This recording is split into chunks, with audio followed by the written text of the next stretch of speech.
Dire que les torpilles américaines, au début de l'implication des États-Unis dans la Seconde Guerre mondiale, avaient des problèmes est un euphémisme. Mais parfois, il peut être un peu difficile de se rappeler quelle torpille avait quel problème, et combien de temps il a fallu à peu près pour les résoudre. Il faut aussi noter que sous-marins, avions et navires américains utilisaient chacun des torpilles différentes, et même si certains problèmes étaient liés, chaque arme nécessitait également des mesures différentes pour résoudre ces problèmes. Je tiens aussi à préciser, avant que vous commenciez à taper, que les États-Unis avaient d'autres torpilles en service. Il y en avait des plus anciennes, comme la marque X, que l'on pouvait trouver sur les vieux sous-marins de classe S. Durant la guerre, d'autres torpilles furent introduites, comme la marque 18 électrique qui posait de nombreux problèmes. Mais pour l'instant, nous allons nous concentrer sur ce qui était considéré comme les torpilles les plus récentes et les plus performantes de l'armée américaine en 1941, la Mark 13, la Mark 14 et la Mark 15. Alors, examinons chacune d'elles à tour de rôle en suivant l'ordre numérique. Tout d'abord, nous avons la Mark 13. Pour un peu de contexte, la Mark 13 était une arme un peu étrange dans l'ensemble. La marine américaine avait commencé son aventure avec les torpilles aériennes en adoptant la Mark 7, une arme Bliss-Leavitt de 177 pouces qui avait été attribuée à la marine américaine juste avant la Première Guerre mondiale. Elle avait été conçue à l'origine pour être utilisée sur des sous-marins et des destroyers. Bien que l'utilisation d'une torpille de sous-marin ou de destroyer ait été le point de départ pour la plupart des marines, la Mark 7 en particulier s'est révélée tout à fait inadaptée au lancement aérien. D'abord, ils ont essayé de descendre les torpilles jusqu'à l'eau à l'aide d'un câble. Cela avait tendance à simplement arracher les queues dès qu'elles touchaient les vagues. Ils ont donc opté pour une approche plus classique en les larguant depuis un support sous un avion. La Mark 7 résistait bien sur son axe principal pour supporter l'accélération lors de son lancement depuis un tube lance-torpille. Il s'est avéré qu'elle était assez fragile lorsqu'elle était soumise à des forces perpendiculaires et avait donc tendance à se briser en touchant l'eau. Cela était encore aggravé par l'équilibre des différents composants à l'intérieur, ce qui la rendait assez instable en vol, rendant presque impossible de garantir un angle d'entrée optimal dans l'eau. Cela signifiait que les bombardiers torpilleurs américains volaient à moins d'une envergure au-dessus de l'eau et juste au-dessus de la vitesse de décrochage. Juste pour s'assurer que les armes entraient réellement dans l'eau avec une chance raisonnable de fonctionner, des efforts ont été faits pour résoudre ces problèmes, mais en général, ils finissaient par se contrecarrer les uns les autres.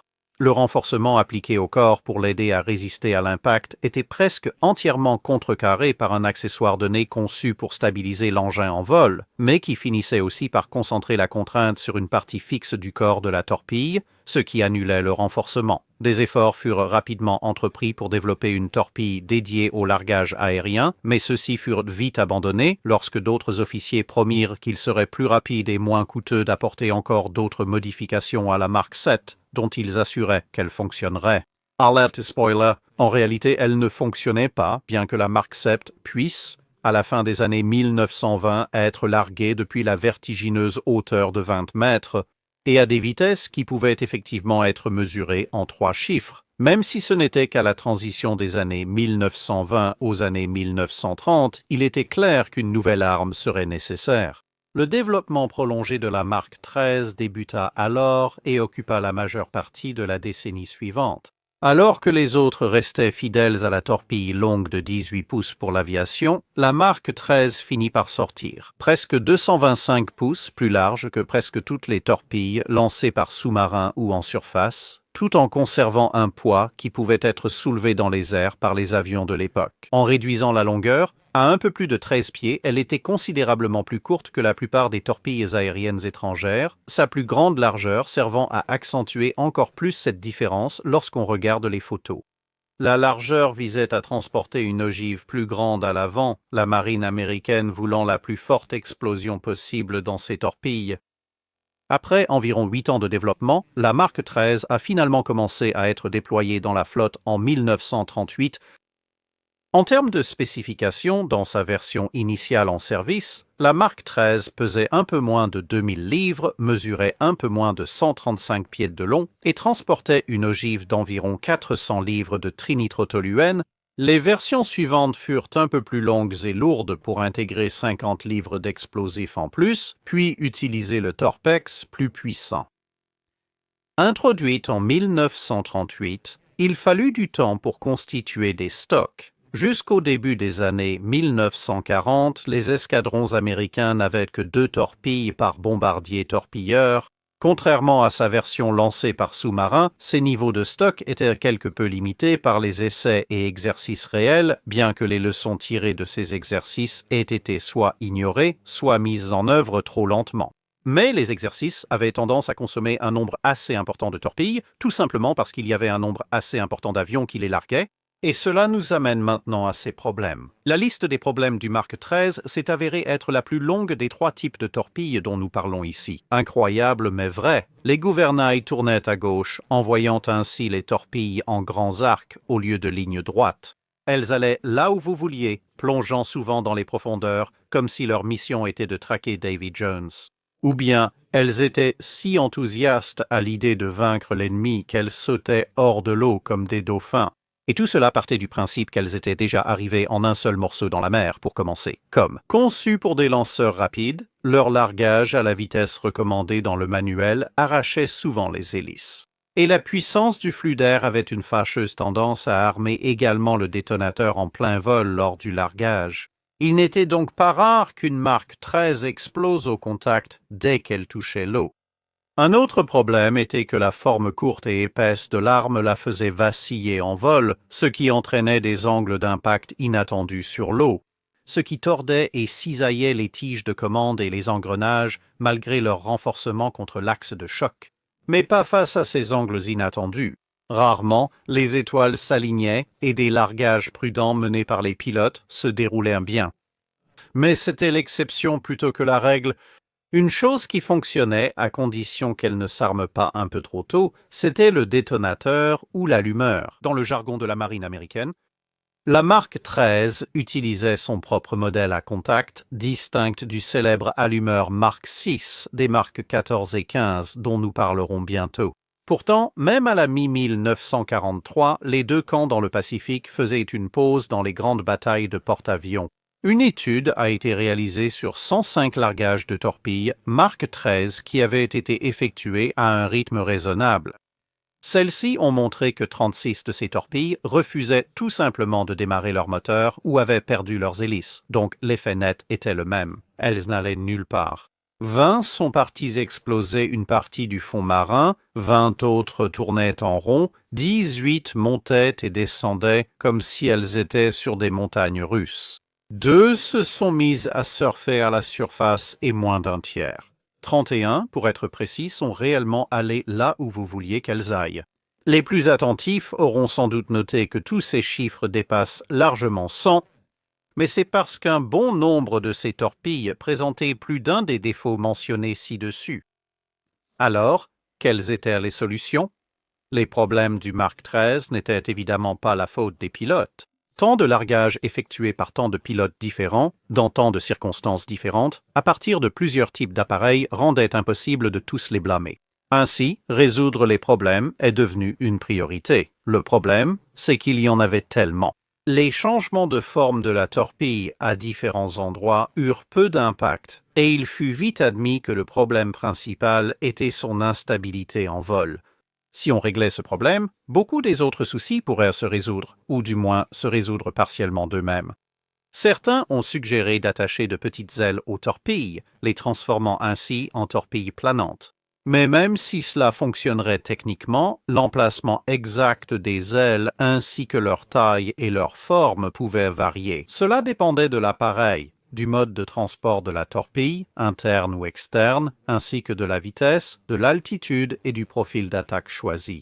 Et donc, ce n'était tout simplement pas une solution viable à moins de forcer absolument tout le monde à attaquer exactement de la même manière, quelles que soient les circonstances. L'autre option, voler vraiment très bas et vraiment très lentement, était, on le comprend, impopulaire auprès des pilotes, qui devaient le faire face à des artilleurs anti-aériens particulièrement enthousiastes à bord de leur cible.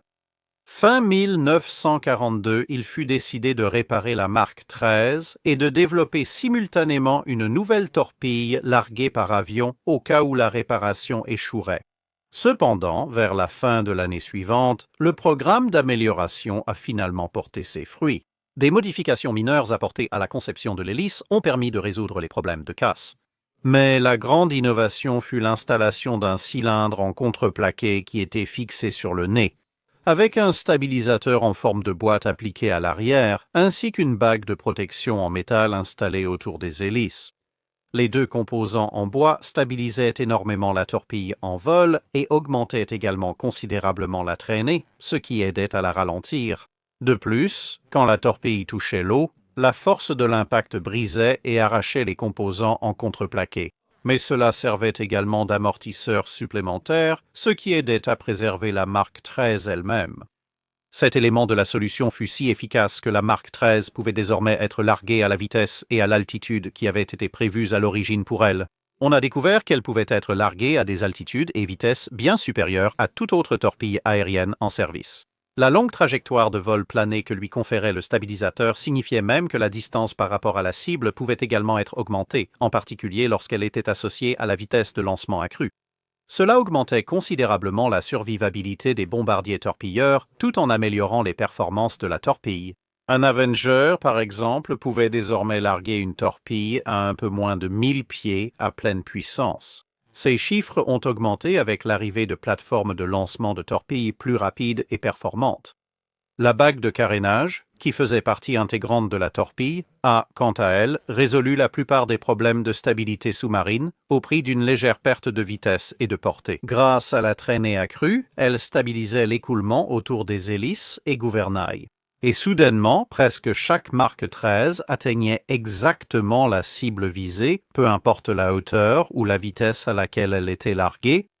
Ce qui soulève la question, combien de temps cela a-t-il vraiment pris à réparer? Eh bien, grâce aux multiples avancées, toutes survenues à quelques mois d'intervalle, le Mark XIII a été considéré comme peu fiable, au mieux, pendant environ 2 ans. Il n'a vraiment commencé à bien fonctionner qu'au début de 1944, lorsque l'urgence de résoudre le problème était telle qu'ils en sont même venus à fabriquer des ensembles de queues de rechange qui pouvaient être installés sur les stocks de torpilles existants en mer, en plus de la méthode plus classique consistant à construire de nouvelles torpilles avec les améliorations déjà intégrées. Alors, le Mark XIII était-il donc mauvais, moyen ou bon au final? En l'espace de quelques mois, de la fin de 1943 au début de 1944, le Mark XIII est passé d'une arme franchement terrible, dont la médiocrité n'était surpassée que par les torpilles aériennes fabriquées par les Allemands, lesquelles étaient tellement inefficaces que les Allemands ont tout simplement abandonné et acheté des modèles italiens. À la fin de 1944, une fois le profil de lancement maîtrisé, elle devint simplement la meilleure torpille aérienne au monde. Cela nous amène maintenant au Mark XIV, dont l'historique est un peu plus simple. Le Mark XIV a été développé pour équiper les nouveaux sous-marins qui entraient en service dans la flotte américaine. Malgré une forte volonté d'uniformisation dans la marine américaine entre les deux guerres, il était admis que pour obtenir la vitesse et la puissance de feu souhaitées, une torpille plus longue serait nécessaire, et cela la rendrait beaucoup trop grande pour être installée dans les tubes des anciens sous-marins américains. Ainsi, ce n'était pas un remplacement pour la marque Dix ni pour la poignée de marque 9 modifiée qui était utilisée sur les sous-marins de classe R et S. De la même manière que la marque 13 était censée remplacer la marque 7, sauf que, évidemment, les sous-marins pour lesquels la marque 14 avait été conçue finiraient par remplacer entièrement les anciens sous-marins en service actif. À cette fin, ces spécifications étaient telles qu'elles devaient être transportées dans des sous-marins plutôt que dans des avions. La marque 14 était une arme d'un diamètre de 21 pouces qui, dans sa forme de base, pesait environ 3000 livres et mesurait environ 205 pieds de long. Certains disent 21 pieds, cela dépend des parties de la torpille mesurée. Initialement, elle possédait une ogive de 500 livres de trinitrotoluène et capable d'atteindre des vitesses allant jusqu'à 46 nœuds et des portées allant jusqu'à 9 milliards à des réglages de vitesse plus lents. Elle était également équipée du tout nouveau détonateur Mark VI, qui promettait d'intégrer à la fois des mécanismes de détonation magnétique et par contact, ainsi que d'autres nouvelles technologies dans la torpille. Cela permettrait un contrôle de profondeur plus rapide et diverses autres améliorations. En ce qui concerne sa date d'introduction, comparé au développement prolongé du Mark XIII, le Mark XIV est pratiquement entré en service sans encombre, ayant été développé et déployé en l'espace de quelques années au début des années 1930. Mais alors, quels étaient les problèmes? De nombreux livres, thèses et articles ont été écrits sur les problèmes du Mark 14. De nombreuses vidéos ont été faites sur le sujet, dont la mienne. Maintenant, pour nous assurer que nous ne restions pas ici pendant 1 heure à vous raconter encore une fois tous les moindres détails de chaque problème qu'a eu le Mark 14, ceux-ci peuvent globalement être divisés en 3 catégories principales qui, de façon agaçante, avaient tendance à se masquer les unes les autres, donc résoudre un problème en révélait simplement un autre, qui jusque-là n'avait pas forcément été remarqué. Ces 3 catégories sont le contrôle de profondeur, l'option de détonation magnétique et l'option de détonation par contact. Un masquait l'autre car une torpille plongeant trop profond pouvait poser problème. Personne n'était surpris si elle n'explosait pas. Après correction du contrôle de profondeur, si elle n'explosait toujours pas, on accusait le détonateur magnétique. Une fois celui-ci désactivé et la profondeur réglée, les torpilles fonctionnaient. Là où le contact aurait lieu avec la coque d'un navire, alors, et seulement alors, les capitaines de sous-marins se rendirent compte que, eh bien, le détonateur de contact était lui aussi assez mauvais. En ce qui concerne le contrôle de profondeur, ce problème avait en réalité plusieurs causes. La cause la plus évidente était que, lors des tirs d'essai relativement rares effectués avant la guerre, en raison des exigences croissantes pour des ogives de plus en plus grandes. De plus, par souci d'économie pour ne pas gaspiller une torpille coûteuse, les tirs d'essai étaient réalisés avec des torpilles inertes réglées pour passer profondément sous la cible puis remonter à la surface. Comme la tête de guerre avait été remplacée par un espace vide à un moment donné, il semble que quelqu'un ait oublié de faire les ajustements nécessaires pour le poids réel de la tête de guerre en service. Ainsi, les réglages maintenaient les tirs d'essai légers à la profondeur requise. Mais ensuite, lorsqu'ils étaient appliqués à des torpilles réelles, elles plongeaient dans les profondeurs bleues, bien en dessous de la portée même du détonateur magnétique. De plus, de nombreux tirs d'essai étaient effectués à des accélérations plus faibles que celles que l'on trouve généralement lors d'un lancement depuis un sous-marin, ainsi qu'à des profondeurs beaucoup moins importantes. Ils étaient généralement réalisés depuis des barges d'essai, ce qui signifiait que les conditions initiales rencontrées par les systèmes de torpilles n'étaient tout simplement pas les mêmes que celles auxquelles ils faisaient face lors des véritables lancements. Il y avait aussi des problèmes de calibration. Théoriquement, chaque torpille devait être calibrée et ses caractéristiques spécifiques notées dans des documents qui l'accompagnaient. Puisqu'on ne pouvait pas garantir que le poids, la sensibilité, le centre de gravité et le placement de l'équipement seraient absolument parfaits, identiques dans chaque torpille. Avec ces valeurs, un officier torpilleur de sous-marin pouvait ajuster chaque arme pour compenser. Mais il semble que, dans au moins certains cas, des résultats d'étalonnage génériques aient été utilisés à la place de tests réels et ne reflétaient donc pas réellement les performances de la torpille en question. Enfin, les dispositifs de détection de profondeur de la torpille ont été déplacés pour gagner de la place et intégrer de nouveaux mécanismes de contrôle plus réactifs. Mais il s'est avéré que leur nouvel emplacement, du moins celui des capteurs d'entrée, se trouvait dans une zone de la coque de la torpille où la pression était plus faible que ce qu'elle aurait dû être pour la profondeur concernée. Cela était dû à la façon dont l'eau s'écoulait sur cette partie du corps de la torpille.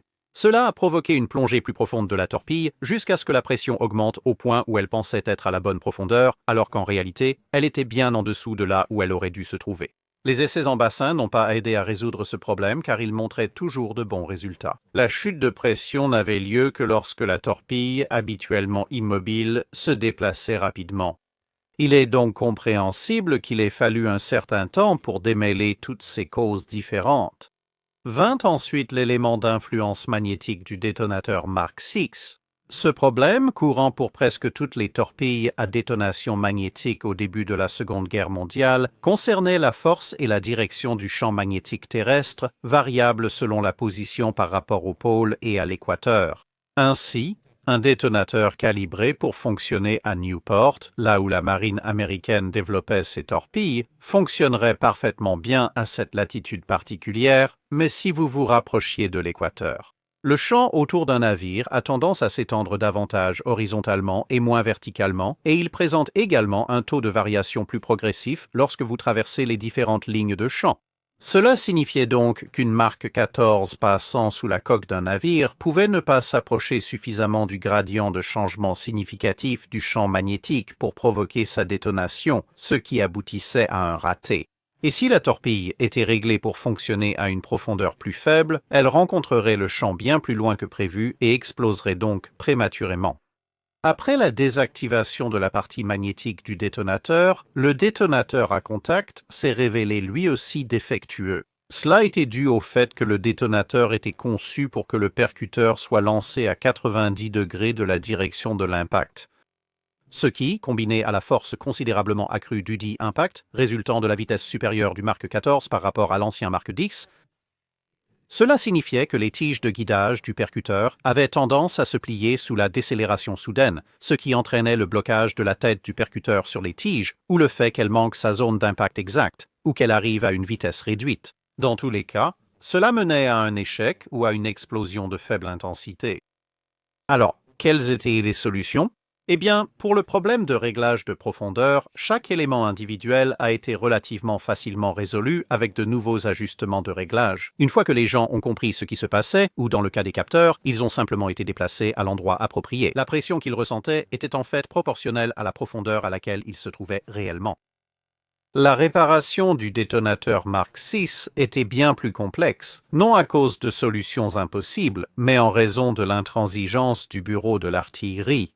Cela peut sembler quelque peu étrange, étant donné leur volonté de s'attaquer au problème du Mark XIII presque immédiatement. Mais le problème entourant le Mark XIV présentait quelques différences majeures par rapport à la torpille aérienne. Premièrement, le bureau de l'armement semblait fonctionner avec des équipes très cloisonnées. Donc, l'expérience que vous aviez en discutant avec une équipe n'avait pas vraiment grand-chose à voir avec la façon dont vous seriez traité par une autre équipe. Ensuite, l'officier qui avait initialement dirigé le projet de détonateur Mark VI et le jugeait parfait occupait désormais un poste supérieur dans le Pacifique Sud-Ouest et dans la ligne de communication directe entre les équipes Bjord aux États-Unis et de nombreux sous-marins en première ligne. Il refusait de croire que son travail puisse être autre que parfait. Ainsi, les équipages utilisaient clairement son arme parfaite de façon inappropriée. Cela a été un obstacle majeur et a établi un précédent pour l'attitude envers le système, du moins au début, dans ce secteur du bureau de l'armement. Troisièmement, le Mark VI avait été tellement secret, tellement entouré de mystères qu'avant la guerre, un détonateur Mark V avait en fait été installé sur la plupart des torpilles Mark XIV qui n'étaient qu'un Mark VI dont on avait retiré le mécanisme d'influence magnétique. De plus, le manuel avait été classifié à un tel niveau que la plupart des hommes qui utilisaient réellement l'arme n'étaient même pas autorisés, du moins à ce moment-là, à consulter le manuel d'instruction pour son utilisation. Seules quelques rares personnes savaient vraiment ce qui pouvait mal fonctionner avec le détonateur. Et ils se trouvaient du mauvais côté d'une ligne de communication chargée de divers intérêts personnels particuliers. D'autres pays comme le Royaume-Uni et l'Allemagne ont aussi eu des problèmes avec leurs détonateurs à influence magnétique. Les Britanniques les avaient retirés et étaient revenus au fusible à contact en attendant de résoudre le problème. Les Allemands avaient tenté d'appliquer des mesures correctives, dont la traduction en cour martiale de plusieurs officiers responsables du problème. Les premières mesures qu'ils ont prises n'ont pas eu beaucoup de succès. Mais ils en étaient venus à l'idée que c'était la faute des armes et non celle de l'équipage, beaucoup plus rapidement que le bureau de l'artillerie aux États-Unis. Finalement, grâce à davantage de tests sur le terrain et à l'initiative des différentes équipes de sous-marins en première ligne, plus que toute autre chose, l'aspect d'influence magnétique du détonateur Mark VI a simplement été désactivé en attendant une enquête plus approfondie, et cela, bien sûr, a laissé l'élément de contact. Au départ, la seule solution d'urgence était de tirer les torpilles sous un angle où la décélération était plus faible pendant que des travaux supplémentaires avaient lieu. Ce travail a pris des formes intéressantes, notamment en hissant des ogives en hauteur pour les laisser tomber sur des plaques d'acier. Cela échouait presque toujours, même lors d'un incident amusant. Le seul autre dommage, en dehors de la tête de la torpille, a eu lieu quand le détonateur Mark VI coincé a été éjecté lors de l'impact et a touché des équipements et hangars voisins. Au final, les équipages des sous-marins sont devenus tellement frustrés qu'ils ont commencé à chercher leur propre solution. Et finalement, les options qu'ils ont développées et les réflexions du bureau de l'artillerie ont fini par être combinées, si bien qu'ils ont renforcé les tiges de guidage et le ressort de percussion et allégé le percuteur lui-même. Cela a au moins rendu fonctionnelle la détonation par contact du détonateur Mark VI, et cela ne concerne que les 3 principaux domaines à améliorer. Il y avait quelques autres problèmes qui, dans la plupart des autres torpilles, seraient considérés en eux-mêmes comme allant de gênant à sérieux. Mais pour la Mark 14, ils sont souvent relégués en bas de page face à un drame bien plus important. Combien de temps cela a-t-il vraiment pris? Eh bien, malgré la nature extrêmement lente de cette section particulière du Bureau de l'armement, en partie grâce à l'intervention de l'amiral King et au contournement de la chaîne de communication par l'amiral Lockwood, et aussi les tests et réparations de plus en plus insolites faits par les équipages de sous-marins, la Mark 14 est devenue largement utilisable, bien qu'en mode détonation par contact, vers la mi-1943, peu avant la Mark 13. Cela reflète un retard d'un peu plus d'un an et demi entre les premiers problèmes et une résolution générale. Alors, cette arme est-elle mauvaise, moyenne ou bonne? Au début, la réponse est simple. La torpille Mark 14, lancée par sous-marin et la moins efficace de la Seconde Guerre mondiale, est redevenue utile malgré sa supériorité inférieure en vitesse, portée et puissance de feu face à d'autres torpilles des deux camps. Au moment où elle a enfin commencé à fonctionner correctement, elle est néanmoins restée une arme décente et utilisable, et elle continuerait à être utilisée sous une forme ou une autre bien après la Seconde Guerre mondiale. Et cela, bien sûr, nous amène à la Mark 15.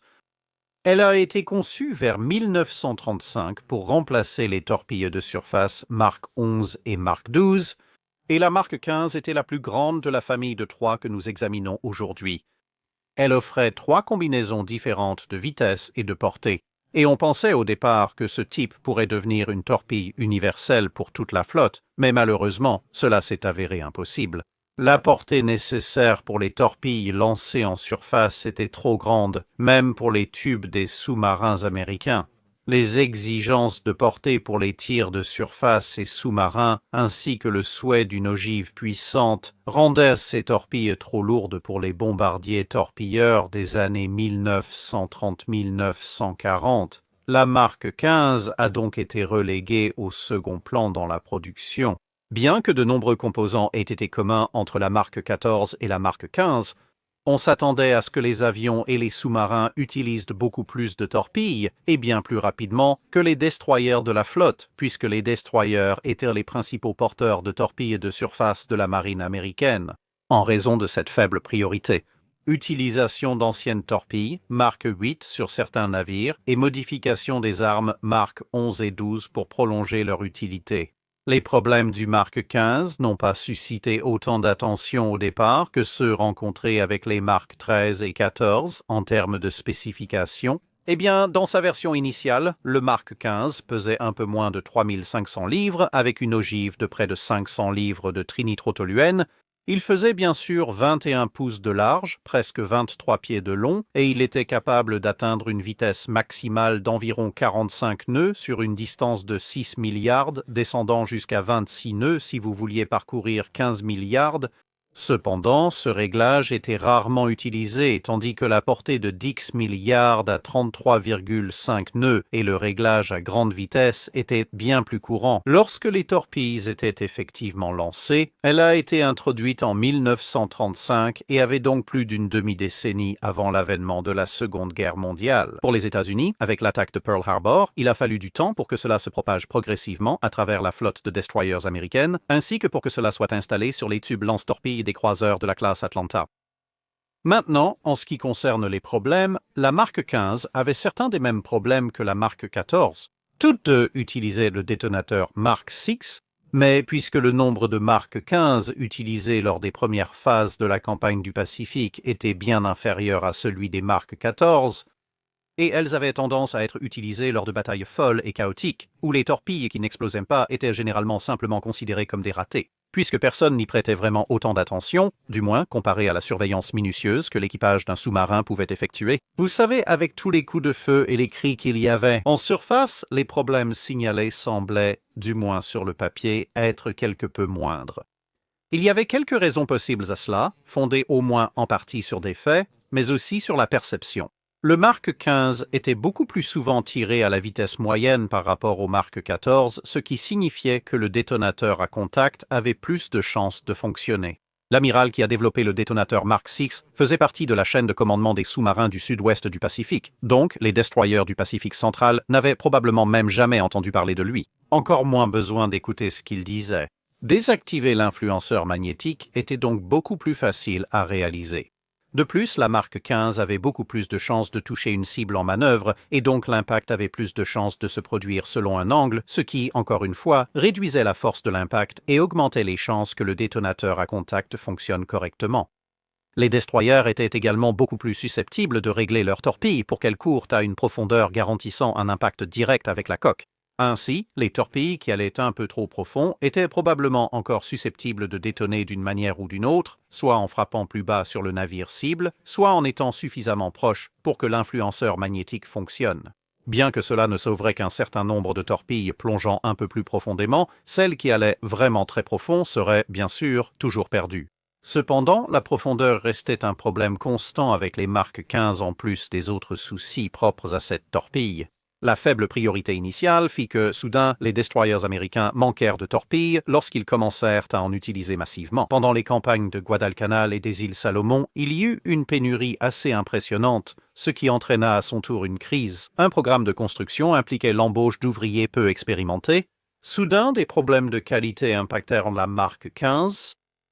Et puis, il y eut une tentative d'économiser le cadmium rare en plaquant l'intérieur des bouteilles d'air et d'autres composants associés avec du zinc à la place. Malheureusement, le zinc s'est rapidement oxydé et a obstrué les systèmes de propulsion des torpilles. Au moment où tous ces problèmes furent résolus, et dans certains cas rétro-ingénierés sur les stocks existants, la Mark 15 commençait enfin à fonctionner comme prévu. Juste à temps pour une pénurie assez importante de grandes cibles de navigation de l'axe et une augmentation des attaques aériennes en général et des attaques kamikazes en particulier, ce qui a conduit de nombreux navires à retirer une partie ou la totalité de leurs tubes lance-torpilles au profit de canons anti-aériens supplémentaires. Il y avait désormais un surplus de Mark 15 alors qu'il était introuvable quelques mois plus tôt, même en payant cher. Alors, quelles solutions ont été mises en place? Les problèmes de maintien de profondeur et de détonateur ont été résolus en même temps que ceux du Mark 14 car ils étaient très similaires, voire parfois identiques. Grâce à certains des problèmes mentionnés ci-dessus, le Mark 15 était jugé relativement fiable dès la mi-1943, légèrement avant les deux autres torpilles. Le problème de la bonbonne d'air devait être résolu soit en retirant les systèmes concernés et en les remplaçant évidemment par des modèles doublés de cadmium, soit en recouvrant le zinc d'un matériau expérimental de type résine époxy. Pour le temps nécessaire à leur réparation, le Mark 15 est le plus difficile à évaluer. Sa fiabilité, bien qu'inférieure à celle d'armes similaires d'autres marines, n'a jamais été aussi mauvaise que celle du Mark 13 ou du Mark 14, et, comme mentionné, elle est devenue un peu plus fiable environ 1 an à 1 an et demi plus tard, pour ensuite retomber partiellement à cause du problème de zinc. Ainsi, le Mark 15 a été à la fois le plus rapide et le plus long à rendre opérationnel parmi les trois torpilles. Alors, est-ce que cela en faisait une arme médiocre ou une bonne arme? Eh bien, le Mark 15 oscillait entre en dessous de la moyenne et au-dessus de la moyenne, tendant vers bon selon l'endroit où il se trouvait. Sur sa chronologie de crise plutôt instable, comme nous venons de le discuter, vers la fin de la guerre, il commençait à entrer dans la catégorie des bonnes armes, grâce à sa tête explosive Torpex. Cependant, plusieurs autres torpilles de destroyers des deux camps étaient un peu meilleures. Mais sa fin viendrait non pas tant à cause de ses qualités individuelles, mais simplement à cause de la disparition assez rapide des torpilles anti-navires lancées en surface sur les navires de guerre américains, généralement au profit soit de missiles pour le rôle anti-navire, soit de torpilles spécialisées anti-sous-marines qui avaient tendance à prendre la place des lanceurs. Et donc, voilà un bref résumé des principaux problèmes et solutions des torpilles de première ligne américaines au début de la Seconde Guerre mondiale. Lors du prochain volet de ma série sur la campagne des sous-marins de la flotte du Pacifique américaine, j'aborderai davantage les problèmes avec la Mark 18, mais ça, c'est pour une autre fois. C'est tout pour cette vidéo, merci de l'avoir regardée. Si vous avez un commentaire ou une suggestion de navire à examiner, faites-le nous savoir dans les commentaires ci-dessous. Commentez la publication épinglée pour vos questions sur la cale sèche.